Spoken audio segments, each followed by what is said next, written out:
Hello friends, नमस्कार। Help in Odia को स्वागत। आपण देखि पारथे मो पीएम किसान सम्मान निधि पोर्टल ओपन करछि। आज हम अप्लाई करिया पीएम किसान अप्लाई रहबा प्रथम रु शेष जाय आपण देखिबे के भी स्किप करिवे। पीएम किसान केमि आपण मन अप्लाई करिवे, केमिति मध्ये स्टेटस चेक करिवे, सब किछ आपण जानि परिबे। आपण मन रखथांतु पीएम किसान रो जो आर्थिक सहायता वर्ष को होछि 6000 टका सरकार देइथांती, जेटा कि तीनटा इंस्टॉलमेंट रे आपण मानकु देइथांती।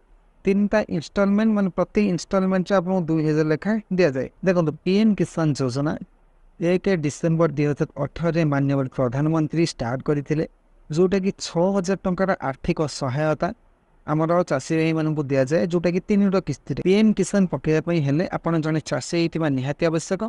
एवं आपन जदि ओडिसा रे बसवास करुथिबे आपनकर कृषक ओडिशा पोर्टाल रे आपनकर रजिस्ट्रेशन हेदिबा दरकार। रजिस्ट्रेशन न होइतिले कृषक ओडिशा पोर्टाल रे आपण प्रथम कृषक ओडिशा पोर्टाल रे रजिस्ट्रेशन करंतु, तापर पीएम किसान पकांतु। पीएम किसान पकेया पई आपन को लोकल जो अछंती कृषक साथी किंबा जो जनसेवा केंद्र सीएससी अछि आपण सेठाने मध्ये जाई करि परिबे। आज रो वीडियो माध्यम रे आपण जानिबा को पाइबे फार्मर रजिस्ट्रेशन केमति करा जाय, ता सहित जानिबे ई केवाईसी मध्ये केमति करा जाय, तापर सब किछि परे आपण जानिबे स्टेटस भी केमि चेक करा जाय। ए तीनोटी प्रक्रिया आज रहिबो। जेहेतु एटा जनसेवा केंद्र किंबा सीएससी माध्यम अप्लाई कराबो, ये स्ट्रिक्टली लिखाई e KYC mandatory for PM Kisan registered farmers. OTP based e KYC available on PM Kisan portal और nearest CSC center may be contacted for biometric based e KYC. जेहेतु बायोमेट्रिक बेस्ड ई केवाईसी हम तेणुक CSC system आम करने पड़ो। जो मैंने भी बिना सीएससी करने चाहिए से सीधा न्यू फार्मर रजिस्ट्रेशन उपर क्लिक करेंगे।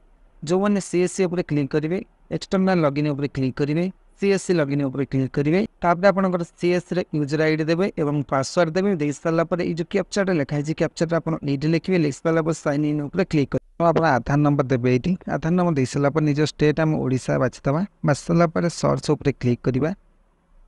तापर हम निजर जहाँ भी मोबाइल नंबर अछि मोबाइल नंबर एड दबा। गेट मोबाइल ओटीपी उपर हम एटी क्लिक करिबा। तापर आम मोबाइल गोटे ओटीपी यदि ओटीपी को आम ये लिखा। ओटीपी लिख सारी जो लिखाई सबमिट ओटीपी या पर क्लिक करिबा। तापर आपन सीएससी रो वॉलेट यूजर आईडी पासवर्ड जहाँ भी मांगिबो आपन दे देबे। दे सला पर पेमेंट सक्सेस हो जिवो। तापर आपनकर इडी स्कैनिंग पे आसीबो। आखि स्कैनिंग किबा आपन जो फिंगरप्रिंट स्कैनिंग सेति पे आपनकर आसीबो। हमर जेतु मंत्रा डिवाइस अछि हम मंत्रा डिवाइस उपर क्लिक करिबा। हमर फिंगर रे हमें प्रथम ऑथेंटिकेशन करिबा। कर साला पर हमर हे जिवो। जहाँ भी आसी हम ओके ओके मार देबे। मार साला पर फिंगर भी देबे। फिंगर दे साला पर आपनकर सक्सेस आसीबो। तापर सबमिट उपर क्लिक करिवे।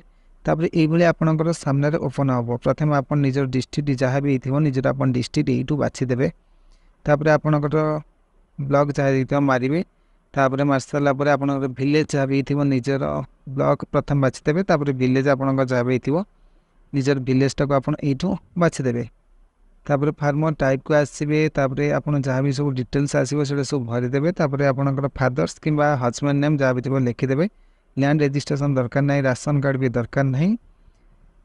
तापर मानधन स्कीम आप येस करें नो करें आपनकर व्यक्तिगत पसंद, किंतु आप येस भी करेंगे। तापर सिंगल किंबा जॉइंट आपनकर जमी हेटा को आप देखिदेवे। प्रथम आप पट्टा को डाउनलोड करने पड़ो। आप भूलेक साइट को जी भूलेक ओडिशा पोर्टल साइट की जी। भूलेक ओडिशा साइट पोर्टल आपनकर पट्टा जो अच्छी रिसेंट पट्टा डाउनलोड करने पड़ो। भूलेक साइट तो आप जानते कि जी भूलेक ओडिशा मारे। तापर आप डिस्ट्रिक्ट आस मारे। तापर एटा को प्रिंट करी आपन जेकोसी लोकेशन रखा रखीदे। रख सारे तापर एत डाटा फिलअप हम हेतु आपको अपलोड करने पड़ो। आप देखिपे मुझे मो लोकेशन रखिले। तापर आम से आसला आड उपर आप क्लिक करेंगे। तापर आप जहाँ भी सब जमी डिटेल्स खाता नंबर देवे। ये प्लॉट नंबर देवे। तापर हेक्टर को चेंज करेंगे, एरिया को हेक्टर करेंगे। तापर ये आपंकर जहाँ भी आसो डाटा यहाँ को आप चूज करेंगे। तापर लैंड ट्रांसफर डिटेल्स आपड़ ये देखिए जोटा अच्छी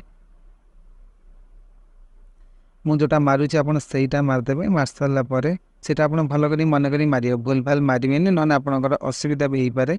लैंड रजिस्ट्रेशन डेट जो आसा गोटे रिसेंट डेट आप पकईदे। आउ कि करेंगे ना, गोटे रिसेंट डेट माने नॉर्मल डेट पकेबे। तापर आप जहाँ भी डॉक्यूमेंट अच्छी डॉक्यूमेंट को आनिक ये अपलोड करेंगे। अपलोड कर सारापर ओपन करेंगे। ओपन कर सारापर जो अच्छी सेव उपर क्लिक करेंगे। देखते ये तो आप जानिले रजिस्ट्रेशन केमती कराए। रेजिस्ट्रेशन तो आपण मैंने करदे किंतु आपण स्टाटस रिपोर्ट एवं देखा समय आसी जाइए कारण आपंकर पैसा के पाइबे डिस्ट्रिक्ट रे पहुँची कि ब्लॉक रे पहुँची कि स्टेट रे पहुँची कि एटा अप्रूवाल हो गलानी आपन नेक्स्ट टाइम जो पेमेंट अच्छी पेमेंट आसबार सी आसो आपण मैंने सब किसी देखिए आप समय तेणुक आप कौन करेंगे ना यही पोर्टाल को आसवे आसे फार्मर रेजिस्ट्रेशन फार्मर ये पोर्टाल को आसला आप ऊपर देखते फार्मर रेजिस्ट्रेशन या आप क्लिक करते एबे आपन कौन करने पड़ो स्टाटस रेजिस्टर्ड फार्मर जेहेतु आप रेजिस्ट्रेशन सरी जाइए एबे आपन देखिए कौन कहले स्टाटस कौन अच्छे ये आधार नंबर देवे तापर ये जो इमेज कोड लिखाई ये जो इमेज कोडटा आप देवे दे सारा सर्च उपर क्लिक करेंगे देखो मैं सर्च मार सारापर ये आप सामने ओपन हम देखो फार्मर्स नेम जो जहाँ फार्मर अच्छा नेम ये रहा फादर्स नेम ये रहा आधार नंबर रहा ये मोबाइल नंबर ये रहा बैंक अकाउंट नंबर ये रहा आईएफसी कोड ये रहा स्टेट डिस्ट्रिक्ट सब डिस्ट्रिक्ट ब्लॉक विलेज और रेजिस्ट्रेशन डेट आम कौ डेट रेजिस्ट्रेशन करते 14 सेप्टेम्बर में रेजिस्ट्रेशन करते आम देखिए रिमार्क कौन अच्छी pending for approval at district level district रे जी अच्छा CDAO chief district agriculture officer से माने एटा को पेंडिंग रखते ऑफिस अच्छी माने जो डिस्ट्रिक्ट अच्छा CDAO पाखे यहाँ अच्छी से जो अप्रूवाल होटा ब्लॉक लेवल को आसो ब्लॉक लेवल एम वेरीफाई जस्ट करदे कालिया डाटा पाखे कृषक ओडिशा डाटा पाखे से वेरीफाई करदे वेरीफाई हो सारापर आपंकर जहाँ अच्छे पेमेंट PM किसान जमी आप जानते जहाँ अच्छी स्कीम प्रति ईयर आपको मिल 6000 टकर सहायता जोटा कि 3टा किस्ती आपन को प्रति वर्ष 6000 टकर बेनिफिट मिल तापर आप जो स्टाटस जो मारे मार सारापर आपंकर देखेब केते टଙ୍କା पाउचंती कौ दिन पाई सबकि आप सामने शो हम प्राय आशा करुँच भिडियो आप जानले PM किसान केमी रेजिस्ट्रेशन करागले ओके आपण मैंने तो जानिले PM किसान रेजिस्ट्रेशन केमी कराए ता सहित तार स्टाटस केमी चेक कराए आपड़ प्राय अल्प किसी नॉलेज हो जाइए जो मानकर कंप्यूटर किंबा मोबाइल अच्छे से भी आवेदन भी करें आउ जदि भी आपको भिडियोटी भल लगी लाइक करूँ शेयर करूँ एवं जदि आप चैनल को नुआ कर देखु था सब्सक्राइब कर दिंतु फ्रेंड्स रही जय जगन्नाथ।